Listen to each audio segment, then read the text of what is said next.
முக்கியமாக வேதம் சொல்லுகிறது. நம்முடைய நினைவுகளில் 2 வகையான நினைவுகள் நமக்கு இருக்கிறது. ஒன்று ஆவிக்குரிய நினைவு, இன்னொன்று மாம்சத்துக்குரிய நினைவு. நாம் ஆவிக்குரியவர்களாகவும் இருக்கிறோம், மாம்சத்துக்கு உரியவர்களாகவும் இருக்கிறோம். நம்ம முழுசும் ஆவிங்க, எனக்கு வேறு எந்த சிந்தனை வராது நம்மளால் என்ன பண்ண முடியாது, சொல்ல முடியாது. ஏனென்றால் மாம்சத்தில் தான் நாம் இருக்கிறோம். அதனால் மாம்சத்தில் வர்ற நினைவுகள் வராதுன்னு வேதம் என்ன பண்ணவே இல்லை. நீங்கள் கிறிஸ்துட்ட வந்தீங்களா, உங்கள் மண்டையில் ஒரே நினைவு மட்டும்தாங்க வரும், வேறு நினைவே வராதுன்னு வேதம் என்ன பண்ணவில்லை. நிறைய பேர் அதை தப்பாக அப்படி எடுத்துக்கிறாங்க. எப்படி எடுத்துக்கிறாங்கன்னா, ஏசுட்ட வந்துட்டு எனக்கு எதுக்கு இப்போ இந்த நினைவுலாம் வருது, வரும். அது மாம்சம் இருக்கிற வரைக்கும் என்ன பண்ணத்தான் செய்யும், வரத்தான் செய்யும். அதனால தான் ஆண்டவர் சொன்னார், அந்த சிந்தனைகளை நீங்கள் எப்படி மேற்கொள்ள வேண்டும் என்கிற வழிமுறையை தேவன் சொல்லுகிறார். உங்களுக்கு இந்த நினைவுகள் வருகிறது அப்படின்னா அதை எப்படி நீங்கள் மேற்கொள்ளணும் அப்படின்னா, ஆவியின் சிந்தையின் மூலமாகத்தான் நீங்கள் இந்த மாம்ச சிந்தையை மேற்கொள்ள முடியும் என்று சொல்லுகிறார். அப்போ உங்களுக்கு வருகிற 2 வகையான நினைவுகளை குறித்து நீங்கள் ரொம்ப எப்படி இருக்கணும், கவனமாக இருக்கணும். ஏன், நான் என்ன நினச்சா என்ன, இன்றைக்கி அநேகர் அதுதான் பிரச்சனை. நான் என்ன வேணாலும் நினச்சிட்டு போகிறேனே, நான் என்ன வேணாலும் யோசிச்சுட்டு போகிறேனே, இதனால் என்ன நடக்க போகுது, ஏன் அதெல்லாம் நடக்குது அப்படின்னா, நீங்கள் யாருடைய சாயலில் உண்டாக்கப்பட்டிருக்கீங்க? உங்களுடைய நினைவுகள் எப்படி இருக்குதோ அப்படித்தான் நீ வாழ்வே என்று தேவன் ஆசீர்வதித்து விட்டார். தேவன் ஒரு மனுஷன் ஆசீர்வதிக்கும் போது எப்படி ஆசீர்வதிச்சுட்டா, ஓ மனசு போல வாழுப்பான்ட்டார். எல்லாம் பக்கத்தில் கையை பிடிச்சி, மனம் போல் வாழ்வு. அது வெளியில் அஞ்ஞானி எழுதி போட்டிருக்கிறான். ஆனால் பைபிள் என்ன சொல்லு, உன் ஆத்துமா வாழ்வது போல எல்லாவற்றிலும் வாழ்ந்து சுகமாறு. எது போல, எது போல, பக்கத்தில் எது போலன்னு கேளுங்க. எது போலன்னு 6வது ஆள் பதில் சொல்லணும்ல. பார்த்தீங்களா, எது மாதிரி அப்படின்னா உன் ஆத்துமா வாழ்றது மாதிரி. அப்போ ஆண்டவர் வாழ்வை தூக்கி உன் மனது எப்படி இருக்கோ அப்படித்தான் உன் வாழ்க்கையும் இருக்கும் அப்படின்ட்டார். இப்போ நிறைய பேர் என்ன நினைப்புனா, நான் இந்த மாதிரிலாம் நினைக்கிறேன், இன்னொரு நினைவு எனக்கு வந்துடுது. என்னன்னா, நல்லா இருக்கும் போதே வேறு வேறு நினைவுகள்லாம் வருது. யோபுக்கு அப்படித்தானே வந்துச்சு. அவன் உத்தமன் தான், சன்மார்க்கன் தான், தேவனுக்கு பயந்தவன் தான், யாருடைய வாழ்க்கை என்ன பண்ணலை, அவன் இது பண்ணலை. ஆனால் அவனுக்குள்ள ஒரு பயம் இருந்தது. இப்போ உங்கள்கிட்ட எத்தனை கிட்ட பயம் இருக்கு? இல்லவே இல்லை பாஸ்டர், எங்களுக்கா அப்படின்னு. ஆனால் நம்ம ஜெபமே பயத்துக்கு தான். அல்லேலூயா. என்ன அவங்க தொடக்கத்திலே ஆரம்பிச்சிட்டிங்களா? எல்லாம் போக போக தான் தொடங்கும்னா இப்போ ஆரம்பமே இப்படி இருக்கு. சரி கவனிங்க, பயம் அதை உள்ள நம்மளை பிடிச்சிக்கிறது. எதிர்காலம் என்ன ஆகுமோ, நாளைக்கு என்ன நடக்குமோ, நாளை கழிச்சு என்ன நடக்குமோ, நான் இப்படியே இருந்துருவேனா, என் குடும்பம் இப்படியே இருக்குமா, இப்படி பயங்கள் நம்மளை என்ன பண்ணிக்கிறது, பிடிச்சிக்கிறது. இப்போது அந்த நினைவு உங்களால் என்ன பண்ண முடியுமா? வராதே போ அப்படின்னு அது சொல்ல முடியாது. அந்த பயம் என்பது எக்ஸாக்டான பின்னாடி தான் நம்மள்கிட்ட கிரியேட் ஆகும். சும்மா யோசிச்சுங்க, யோசிக்கிறதெல்லாம் பயம் கிடையாது. யோசிக்கிறது எப்படி பயம் ஆகும்? தெளிவு அடைந்த பின்னாடி தான் பயம்ன்றதே வரும். கன்ஃபார்ம் ஆயிருச்சா, ஆமாம் கன்ஃபார்ம், இந்த இப்போ சொன்னாங்களே டாக்டர் கன்ஃபார்ம் முடிஞ்சு அப்படின்னோடனே பயம் வருது. அப்போ தான் வரும். கன்ஃபார்ம் ஆன பின்னாடி தான் என்ன வரும்? நம்மளுடைய முயற்சிகள் கைவிடப்படும் பொழுது ஆட்டோமேட்டிக்காக நம்முடைய மனது என்ன பண்ணிருன்னா பயப்பட ஆரம்பிச்சிடும். அது ஆட்டோமேட்டிக்காக நடக்கும். ஐயோ எனக்கு நான் பயப்படுற ஆள் இல்லைங்க, ஆனால் இப்போ எப்படி இருக்குதுங்க, பயமாக இருக்குங்க. இந்த பயம் நம்மளை பிடிச்சிக்கிறது. அடுத்து பாருங்க, கவலை என்ன பண்ணிக்கிறது, பிடிச்சிக்குது. கவலையே இல்லை. அல்லேலூயா. உண்மையை ஒத்துக்கிட்டீங்க. அது என்ன பண்ணிக்கிறது, பிடிச்சிக்குது. இதெல்லாம் மாம்சத்தினுடைய பவர். இதெல்லாம் உங்களை வாழவே விடாத அளவுக்கு பிசாசானவன் வைத்திருக்கிற ஒரு பெரிய என்ன சொல்கிற ஆயுதம், பெரிய ஆயுதம். அவர் கேட்குறாரு, இந்த ஆயுதம் உனக்கு இன்னையோட ஒளிஞ்சிச்சுன்னு யாரா சொல்ல முடியுமா? நாளைக்கு வராது அப்படின்றவங்க இருக்கிறீர்கள் என்றால் அந்த ஐடியாவை எனக்கு சொல்லி கொடுங்க. வரும். ஒவ்வொரு சிச்சுவேஷன்லையும் வரத்தான் செய்யும். வராதுன்னு நம்ம என்ன பண்ணவே முடியாது, சொல்லவே முடியாது. வரும். கவலைகள் வராமல் வரும். ஆமாம் இல்லைங்களா? சாரிபாத் ஊரில் இருக்கிற அந்த அம்மாவுக்கு என்ன வந்துச்சு? கவலை வந்துச்சு. ஏன்னா அந்த அம்மாவுக்கு இப்போ வழியே இல்லை, சாப்பாட்டுக்கே என்ன இல்லை, வழி இல்லை. ஏன்னா தேசமெல்லாம் பஞ்சம், என்ன செய்யறதுன்னு தெரியல. அதாம ஒரு முடிவு எடுக்குது, நானும் என் பிள்ளையும் என்ன ஆக போகிறோம், மரிக்க போகிறோம். எதில் எடுக்கிறாங்க அந்த முடிவு? கவலை, உச்சக்கட்ட கவலை. அந்த கவலையை எப்படி போக்குறதுன்னு தெரியல. அதனால என்ன பண்ணிடுவோம், மறிச்சிருவோம் அப்படின்னு சொல்லி ஒரு முடிவு எடுக்கிறாங்க. நல்லா கவனிச்சு பாருங்க. அப்போ ஆவிக்குரியவர்களாக இருந்தால் அது வராமல் போயிருச்சா? வரத்தான் செய்யுது. ஆமாம் இல்லைங்களா? அப்புறம் வேதனை பாருங்க, வேதனை பல காரியங்களை குறித்து என் மனதில் எப்படி இருக்குது, வேதனை இருக்குது.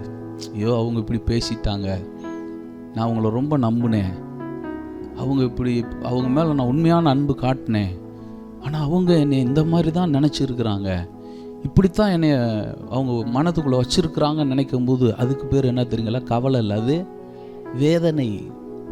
அந்த வேதனை இன்னைக்கு ஜனங்கள் என்ன பண்ணிக்கிறது, ஆட்கொள்ளுது. இதெல்லாம் யாருடைய ஐட்டம்? கேட்கல. நான் நேற்று விக்கிரவாண்டி வரைக்கும் போயிட்டு வந்தேன். அதனால் எனக்கு ஒரு கூட்டம், விக்கிரவாண்டி வீரவாண்டின்றாதீங்க, நல்ல வேலைப்பா, ஒரத்தூர் அப்படின்ற இடத்துல ஏஜி சர்ச்சில் ஒரு யூத்து கேம்ப் வச்சுருந்தாங்க. அந்த யூத்து கேம்புக்கு பேசுகிறதுக்காக நான் போயிருந்ததுனால செல்லை கொஞ்சம் எல்லோரும் சைலண்டில் போட்டுக்கோங்க, சரிங்களா? நான் போட்டேன், நான் பார்த்துக்கிறேன். எல்லாரையும் போட்டீங்களே அப்படின்னு நீங்கள் அங்கேருந்து கேள்வி கேட்கறது கண்ணிலே கேட்டுருவீங்க. ஆமாம், சரி கவனிங்க. அவர் என்ன சொல்கிறாரு அப்படின்னு சொன்னால், கவனிங்க, இதெல்லாம் யாருடைய ஐட்டம்? தேவன் கொடுத்துக்கிட்டு இருக்காரா? டெய்லி ஒவ்வொரு வீட்டுக்கு என்னென்னத்தை கொடுக்கணும்னு அவர் நைட்டெல்லாம் ஆராய்ச்சி பண்ணி அப்படி கண்ணாடி போட்டு, இந்த வீடா அந்த வீட்டுக்கு இன்றைக்கி இதை கொடுங்கப்பா, ஒரு வாரம் வச்சுக்கிறட்டு, அடுத்த வாரம் அடுத்த வீட்டுக்கு பார்சலை மாற்றி விட்டுருவோம் அப்படின்னு என்ன பண்ணுறாரா?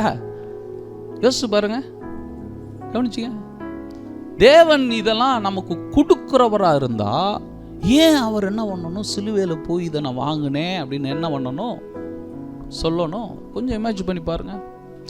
தேவனுடைய பிள்ளைகள் என்ன நினைக்கிறாங்கன்னா, இயற்கைக்கு அப்பாற்பட்ட ரீதியில் ஏதாவது நடக்கணும். இப்போ மழை பெய்யுறது உங்கள் கண்ட்ரோல்லையா இருக்கு? அதான் பெய்யுது. அதான் பெய்ஞ்சா இல்லையா? வெயில் அடிக்கிறது உங்கள் கண்ட்ரோல்லையா இருக்கு? அதான் தானே பெய்யுது.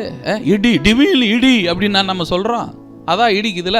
அதே மாதிரி டக்குன்னு ஒரு நிமிஷத்தில் வாழ்வு அதான் மாற்றி விடு அப்படின்ற ஆண்டவரை. இங்கே தான் பிரச்சனையே. இதெல்லாம் ஏன் கண்ட்ரோல், நீ ஏன் கண்ட்ரோல் இல்லைன்ட்டார். அல்லேலூயா. எல்லாம் யார் கண்ட்ரோலு? பார்க்குற மரம், செடி, கொடி, மழை எல்லாம் யார் கண்ட்ரோலில் தான் இருக்கு? என் கண்ட்ரோலில் தான் பாருக்கு. ஆனால் ஒரு ஆள் மட்டும் இன்னும் என் கண்ட்ரோலுக்கு வரல. யார்? மனுஷன். நம்ம பொதுவாக பேசுவோம், மனுஷன் இங்கே பாருங்க, நம்மன்னு சொல்லுங்க. நான் இப்போ நான் சொல்லணும்னா என்னைய தான் சொல்லணும். நான் இன்னும் யார் கண்ட்ரோலுக்கு வரல, அதைத்தான் அவர் சொல்கிறார். அதுக்கு தான் நம்மளை அழைத்தார். ஏன் இயேசுவை ஏற்றுக்கொள்ளுங்கன்னு நாங்கள் சொல்கிறோம்? இங்கே இருக்கிற இந்த கொடுமைகள், வேதனைகள், பாடுகள், உபத்திரவங்கள் இதிலிருந்தெல்லாம் உங்களை விடுதலை ஆக்கி அன்பின் குமாரனுடைய ராஜ்யத்திற்கு உங்களை அழைக்கிறார் இயேசு. அப்படின்னா இயேசு அப்படின்னா சும்மா இல்லைங்க. நிறைய பேருக்கு அப்படி என்னன்னா, கும்பிட்டுட்டு போகிற தெய்வமாக மாற்றிட்டாங்க. இயேசு, நான் இயேசு கோயிலில் போய் கும்பிட்டு வரேன், பக்தியாக கும்பிட்டு வரேன். இது கும்பிட்ற வேலை இல்லை, இது அறிகிற வேலை.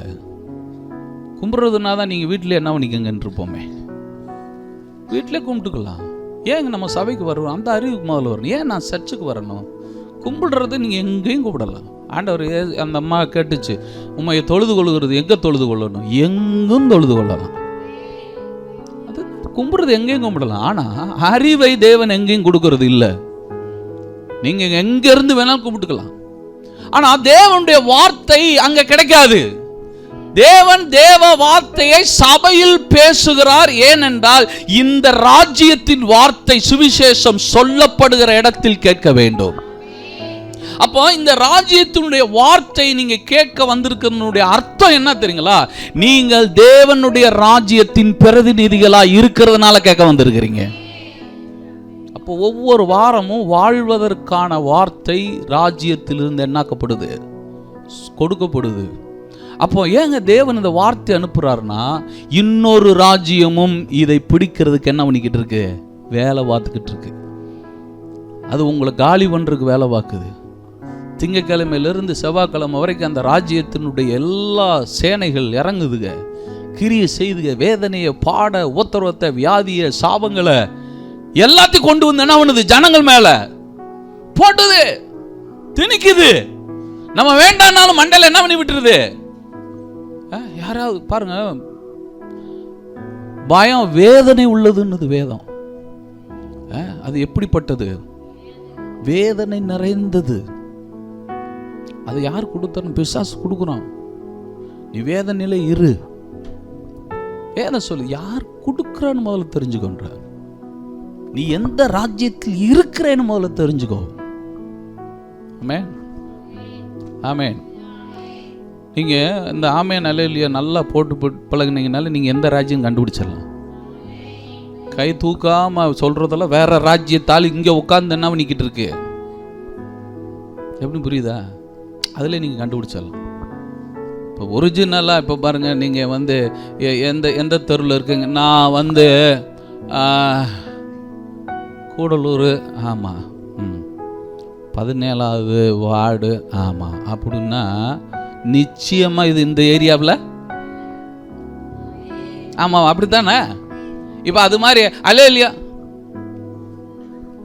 அப்படின்னும் போது இது வேற ராஜ்யத்தாள், அதுலேயே கண்டுபிடிச்சிடலாம். அப்போ அது அங்கே என்ன ரெடி ஆயிடுது, அந்த ராஜ்யத்தாளுகளுக்கு அங்கே உபத்திரவம், பாடு, வியாகுலம், துன்பம், பசி, நிர்வாணம், இது எல்லாம் அங்கே ரெடி ஆயிடுது. ரெடி ஆன உடனே என்ன ஆயிடுறாங்கன்னா, நம்ம என்ன சொல்கிறோம்னா, இந்த ராஜ்யத்தாள் இல்லை, நான் இந்த ராஜ்யத்தாளுன்னு அதை வாங்கிக்கிறோம். இப்போ புரியுதுங்களா? இப்போ நீங்கள் எந்த ராஜ்யம்ன்றத 1 மணி நேரத்தில் கண்டுபிடிச்சிடலாம்.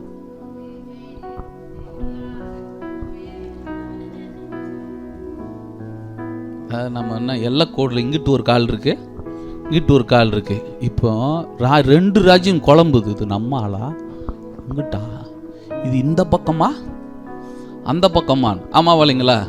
ஞாயிற்றுக்கிழமை ஒத்த கால் இந்த பக்கம் இருக்குது, ஒத்த கால் எங்கிட்டு இருக்கு, இங்கிட்டு இருக்குது. மறுநாள் திங்கக்கிழமை கால் எங்கிட்டு போயிருது, இந்த ராஜ்யத்துக்கு போய் இந்த பக்கம் தூக்கணும்னால திங்கக்கிழமையில இருந்து சனிக்கிழமை வரைக்கும் ஒரே டோஸு. அதனாலதான் ஆறுதலை தேடி எங்க வர்றாங்க. நான் ஒன்று சொல்லவா, நீங்க இந்த ராஜ்யத்துக்குள்ள இருந்தா எதுவும் நடக்காதுன்னு வாக்கு கொடுக்குறாரு.